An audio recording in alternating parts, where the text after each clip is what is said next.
जैसे कि आप लोग देख सकते हैं कि आज हम ग्राम तेरा में हैं और यहाँ के जिला परिषद जी हैं नरेश शर्मा जी। इनसे पूछते हैं बिहार के क्या स्थिति आजकल चल रही है उसके बारे में।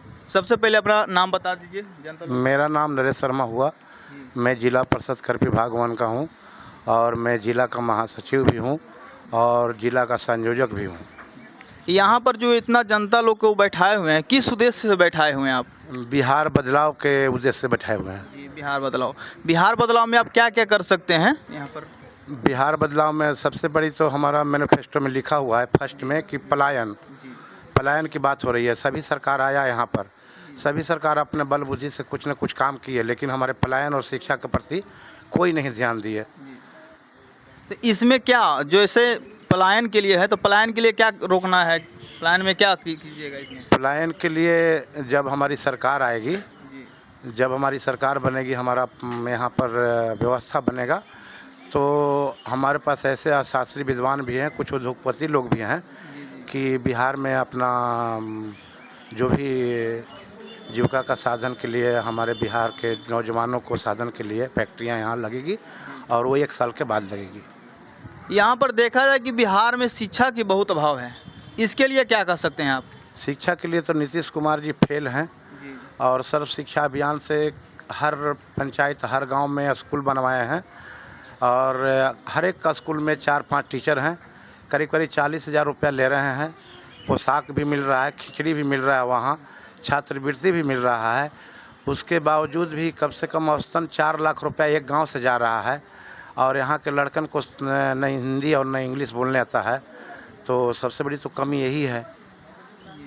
जी, एक बात और है, इससे पहले जो है प्रशांत किशोर जी यानी कि इनका पार्टी जो है जन स्वराज पार्टी, इससे पहले बिहार में इनका नाम निशान भी नहीं था। लेकिन यहाँ जब जन स्वराज पार्टी आई तो इनका लगातार देखा जा रहा है कि सोशल मीडिया पर या गांव में क्रेज बढ़ता जा रहा है। इसके विषय में क्या कर सकते हैं और इनका जो 5 एजेंडा है इनके बारे में कुछ बताइए जनता लोग को, ताकि जनता लोग में जागरूक हुए और दूसरे पार्टियों को ना वोट ना दे करके जन स्वराज पार्टी को जिताए, ताकि इनके लिए आगे चल के लाभकारी हो।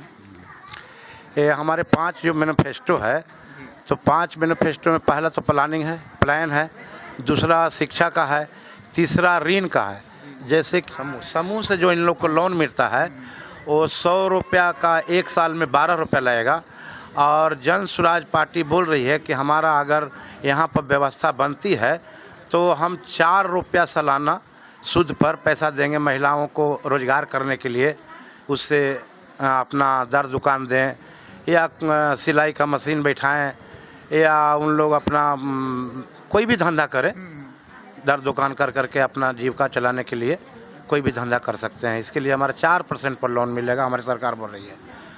और आगे एक और है, जैसे मनरेगा से जो काम हो रहा है, तो मनरेगा से हम लोग धान गेहूँ जो उपजाते हैं वो पेट भरने के लिए उपजाते हैं, तो उस पर सरकार नहीं, हमारी व्यवस्था जब आएगी जन स्वराज का तो उस पर काम नहीं करेगी। काम करेगी किस पर कि हमारे यहाँ जो सब्जियां हैं, फल फूल हैं, उस पर जो भी लगेंगे मजदूर उनको फ्री दिया जाएगा। और शिक्षा की जो बात है तो हमारे प्रशांत किशोर जी गांव-गांव, घर-घर, हर एक प्रखंड, हर एक जिला में जा रहे हैं और बोल रहे हैं कि भैया जब हमारी व्यवस्था आएगी, जब हमारी सरकार आएगी तो शिक्षा के लिए जब तक सरकारी स्कूल नहीं सुधरेगी तब तक हम बाहर प्राइवेट स्कूल में सभी लड़कन को, गरीब गुरबा से लेकर के सभी को अंग्रेजी स्कूल में भेजा जाएगा और सरकार उसकी पैसा वहन करेगी। अच्छा, चलिए एक बात और है सर आपसे कि बिहार में इतना बड़े बड़े नेताओं हैं, ठीक है, इतना बड़े बड़े नेताओं के अलावा होते हुए भी मतलब जन स्वराज पार्टी यानी कि प्रशांत किशोर जी को बिहार में ही क्यों आना पड़ा? इसका उद्देश्य क्या है? इसका उद्देश्य है कि 40 साल से कांग्रेस भी राज किया और 15 साल गरीब का बेटा लालू जी भी यहाँ पर शासन किए, 20 साल नीतीश जी का भी शासन अभी चल रहा है। तो लालू जी सामाजिक न्याय की लड़ाई लड़े थे, गरीब वंचित को आवाज़ बन करके आए थे, लेकिन 10 साल वो भी काम नहीं किए बाद में। और सबसे बड़ी कि रोड, बिजली, पानी और शिक्षा का यहाँ कमी थे, तो लोग सोचा कि नहीं अब नीतीश जी को हम लोग वोट दे करके जिताएं, नीतीश जी को हम लोग यहाँ पर मुख्यमंत्री बनाने का कोशिश करें। तो मुख्यमंत्री नीतीश कुमार बने, लेकिन वो बिजली, पानी और रोड लाए। बिजली का कितना बिल आएगा उसका कोई नहीं जान रहा है, बिजली लाए, बिजली जल भी रहा है, हम लोग भी उसके आड़तर हैं, इसको कोई नहीं झुठला सकता है। और कुछ लोग मोदी जी के 5 किलो अनाज के ऊपर भी वोट दिए, तो 5 किलो अनाज नहीं चाहिए, यहाँ पर शिक्षा की ज़रूरत है। सबसे बड़ी यहाँ पर शिक्षा ही है। हाँ, सबसे बड़ी शिक्षा है। जब शिक्षा हो जाएगी तो 5 किलो अनाज ये सब कुछ नहीं है। ये तो भ्रमित किया जा रहा है लोगों को, मोदी जी भ्रमित किए हैं। और राम जी के नाम पर भी वोट लिए, लोग दिए, उनको प्रधानमंत्री भी बनाए और वो राम जी का मंदिर भी बनाए।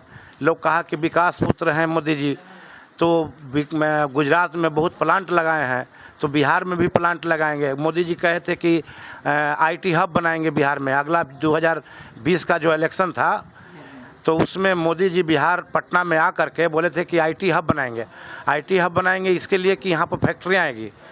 तो कुछ भी नहीं किए मोदी जी, और केवल लोगों को झांसा दिए। और लोग सोचा कि वहाँ पर फैक्ट्री बनाए हैं तो हमारे बिहार में भी फैक्ट्री बनाएंगे, लेकिन कुछ भी नहीं किए। केवल यहाँ का लड़कन मजदूर बन करके, बिहार का लड़कन मजदूर बन करके गुजरात में या अहमदाबाद में, चाहे पंजाब में, चाहे हरियाणा में, चाहे आंध्र प्रदेश में काम कर रहे हैं। इसके लिए केवल इसी चीज़ के लिए सिखाते चल रहे हैं, गांव-गांव चल रहे हैं। उसी चीज़ का नाम है जन स्वराज। यहाँ पर सब मिला जुला कर बात एक ही आता है कि जिस चीज़ के लिए आदमी को वोट मांगा गया, जिस चीज़ मिला, लेकिन बिहार में शिक्षा, रोजगार, ये सब के लिए वोट नहीं मांगा जाता है। कोई भी नेता ना आज तक मांगे और ना कोई यहाँ से लोग शिक्षा और रोजगार पर वोट दिए। सब नली गली पर वोट दिए, 5 किलो अनाज के ऊपर वोट दिए, राम जी के मंदिर के नाम पर वोट दिए, बिजली पानी के ऊपर वोट दिए। तो शिक्षा और रोजगार कहाँ से मिलेगा? आप रोपिएगा बबूर तो आम कहाँ से खाइएगा? सही बात है। एक बात और है कि मुजफ्फरपुर में एक आप लोग प्रशांत किशोर जी गए थे पीड़ित व्यक्ति के घर यहाँ, और उसके बारे में क्या कह सकते हैं कि लगातार बहु बेटियों के साथ ऐसा दुष्कर्म हो रहा है, इसके विचार में आप क्या कहना चाहते हैं? बिल्कुल निंदनीय घटना यह है, क्योंकि इस तरह की घटना जो है वो निर्भया कांड से भी बड़ा घटना है। इस पर सरकार पहल नहीं कर रही है। बिहार सरकार इस पर बड़ी कड़ी एक्शन लेना चाहिए था और बिल्कुल समाज के प्रति दिखाना चाहिए था कि एकदम साक्षात पारदर्शी दिखाना चाहिए था कि हाँ, इसकी न्याय मिला। चलिए, आपसे बात करके बहुत अच्छा लगा। चलिए, यहाँ पर जो कुछ महिलाओं, इधर कैमरा कीजिए, यहाँ के ग्राम तेरा के कुछ महिलाओं जो हैं और पुरुष हैं, उनसे कुछ इसके जवानी पूछते हैं क्या इन लोग का विचार है जन स्वराज पार्टी के। आप लोग को जन स्वराज पार्टी के बारे में क्या जानकारी है? जन स्वराज के पार्टी में हम लोग को मीटिंग वगैरह में तो मैंने पता है कि माने यह है, यह माने है। अच्छा। अपना बाल बच्चों के लिए जैसे कि अपना एक बार वोट दे करके देखिए, उसका जैसे कि और भी जैसे बूढ़ा बूढ़ी के पेंशन उन्शन मिलेगा, रोजगार लेकिन गरीब गुरबा को मिलेगा, यही बात सुने। पहले के नेताओं जो थे वो लोग ये सब नहीं करते थे या नहीं? सब नहीं, सब किया है, वोट लिया है लेकिन सब किया नहीं है। मतलब वोट लेने के बाद, जीत जाने के बाद आराम से अपने महल में आराम करते हैं ना। चलिए, आइए इस तरफ हम महिलाओं लोग से कुछ बात करते हैं। महिलाओं लोग में क्या क्या लाभ है जिताने में, बताइए हमको। क्या लाभ है? जैसे यहाँ कुछ उद्देश्य तो आए होंगे ना, क्या क्या? हाँ, जैसे जिताएंगे उनको, तो उनको से आपको क्या लाभ चाहिए, क्या क्या चीज़ चाहिए उनको से आपको? पढ़ाई लिखाई, अच्छा। लेकिन के सुरक्षित चाहिए, यही सब मतलब चाहिए जिताने के लिए। आप नली गली सब चाहिए गाँव के। चलिए, इनको कहने का मतलब है कि यहाँ बिहार में शिक्षा का बहुत अभाव है, तो ये चाह रहे हैं कि यहाँ पर शिक्षा की ज़रूरत है। और स्कूल कॉलेजों में यहाँ पर डिग्री के कोई कॉलेज नहीं है और नहीं शिक्षा की कोई व्यवस्था है। तो जन स्वराज पार्टी से ये लोग यही चाह रहे हैं कि अगर जीतते हैं तो हमारे बच्चों के लिए, भविष्य के लिए कुछ करें, यही है ना। चलिए, और इधर कुछ महिलाओं से पूछते हैं। आप बताइए दादी जी कि आप क्या चाहते हैं? जैसे जन स्वराज पार्टी के यहाँ से आए हैं और जिला परिषद जी आप लोगों को यहाँ बुलाए हैं, किस उद्देश्य से बुलाए हैं? आप क्या हम तो चाहते हैं ना कि हमको लड़का को विकास चाहिए, पढ़ाई चाहिए, राशन नहीं चाहिए। जी जी, जे हम चाहते हैं। क्योंकि पढ़ाई रहेगा तो राशन अपने आप आएगा। हाँ, आ जाएगा। जो लड़का को मैंने कोई न चोर चोराता है या न विद्या को गोतिया बांट सकता सही है, बात है। तो लड़का हमको पहुँच हो जाएगा ना, तो कहाँ से कहाँ हम पहुँच जाएंगे। हाँ, ये आपका कहना सही है कि अब जब हाँ। किसी भी व्यक्ति में शिक्षा नहीं रहेगा तो जानवर के समान रहता है। हाँ। वो कमाने खाने का, जैसे मोदी जी हैं, 5 किलो बाबुआ 3 5 किलो से महीना भर का राशन चलने वाला हम लोग का नहीं है ना, यही ना। हम चाहते हैं शिक्षा रहेगा तो हम लोग को आगे जाके कुछ भी कमा कर सकते कर हैं। सकते हैं। हाँ, हम तो अनपढ़ नहीं है, बाकी बाल बच्चा तो कुछ आके मुझे बढ़ेगा ना, तो सही यही बात है। जानते हैं। चलिए, तो यहाँ के ग्राम तेरा के निवासी से हम इंटरव्यू लिए और यहाँ का जो 13 का निवासी हैं सब लोग का यही कहना है कि हम लोग को शिक्षा चाहिए, रोजगार चाहिए।